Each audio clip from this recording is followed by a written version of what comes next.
Okay, good afternoon, traders. Good afternoon. This is me trying to re-record the Monday market update because we had some tech problems there. I'm not entirely sure what's going on there, but I just basically reset everything and we go again. Here we are. Paul's Monday market update, number 216 for Monday, 2nd of March, 2026. I hope you're well. I hope wherever you're joining us, or wherever you're listening to us, I hope you're safe. It has been a rather an eventful weekend, hasn't it?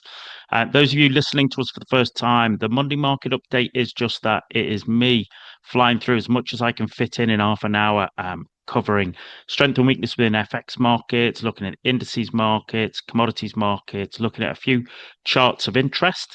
And then having a look at the live markets. It's not a signal service. It's not a trade recommendation service. It's just me sharing with you what I'm looking at the moment.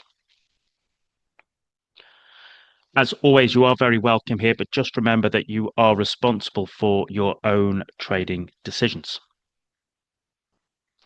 And if you want a bit more help and support in your trading, you can join the VTP tag group, the trader accountability group. Doesn't really matter what you trade or how you trade. It's all about building discipline, accountability, and consistency in your trading business. You can ping me if you've got questions, or that QR code will take you there. Next one, Lockheed Martin. All right, just look at this. Okay, and this has been going for some time as well. And once again, we were looking at this, as I said, kind of end November, December, looking to see, if there was a Ukrainian peace deal, well, that would have, an impact. But bosh, haven't we gone the exact other way? And that is just quite some move, isn't it? All right, you've gone from about $450 to $650, $670. That is just quite some move there. And I'm kind of interested in this for a couple of reasons. Okay, one, just I'm interested in defense stocks, and I've been talking about them for years. Two, naturally they have an impact into what we saw, okay, happening over the weekend. But equally, maybe this is just me maybe reading too much into it. Maybe this is me sort of just overthinking it. I can happily hold my hand up there.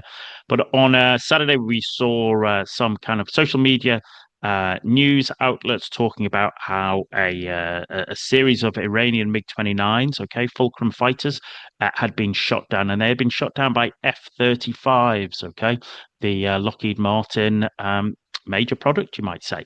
I'm interested in that because normally what we'd expect is F-22s, another Lockheed Martin uh, product, is the sort of premier UK air dominance fighter for the US, wherever they go.